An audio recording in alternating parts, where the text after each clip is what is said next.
সাংগঠনিক বিষয়ে আপনি আলাপ আলোচনা করবেন, কথাবার্তা বলবেন, সংগঠনের কি কি প্রয়োজন, কি কি করা দরকার, কি কি হবে, কি কি হবে না, কি কে কত টাকা দিল, কে দেয় নাই টাকা, এইগুলা তদারকি হইল সেক্রেটারি। তো আজ থেকে আপনি মূল সেক্রেটারি, আর আপনি এই কাজগুলা বিনীতভাবে অনুরোধ করি আপনি এই কাজগুলা ভাগাভাগি করে আপনার দায়িত্ব মতো আপনার কাজগুলা করবেন। হ্যাঁ, আপনি আধা বেলা গাড়ি চালান, আপনাদের বলি নাই যে সারাদিন এই সংগঠনের সময় দিতে হবে না ভাইয়া, আপনি সময় দিবেন, অবসরে অবসরে আপনি সময় দিবেন, অবসরে আপনি এই কাজগুলা করবেন। এটা ইসলামে বলে নাই যে কর্মবিরতি রেখা তুমি সংগঠন পরিচালনা করো, তোমার পেটে আঘাত লাগবো, রুজি রোজগারে আঘাত করবো, এইটা নিয়ে সংগঠনের নীতি নেয়।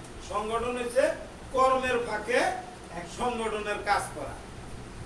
কথা বুঝাইতে পারছি? আপনি এই কমিটির যারা যারা আছে সবার নাম্বার লিস্ট করবেন, যখন মিটিং থাকে, যখনই এই যে যেমন এই পর্যন্ত যারা মাসিক চাঁদা অফিসের খরচটা দেয় নাই তাদের সাথে লিয়াজোগ করবেন, ভাই আজকে মাসের কয় তারিখ অফিস বার আমরা দিতাম, আপনার টাকাটা পাঠিয়ে দেন। এই সহযোগিতা করলে অনেক কিছু হয়ে যায়। ধন্যবাদ। তারপরে সাংগঠনিক সম্পাদক ফরহাদ বাতিজা, তোমারে কই, আসলে আমরা সংগঠনে এই যে যাত্রাবাড়ি থানা কমিটি দুর্বল খালি এই 4 জন মানুষের কারণে।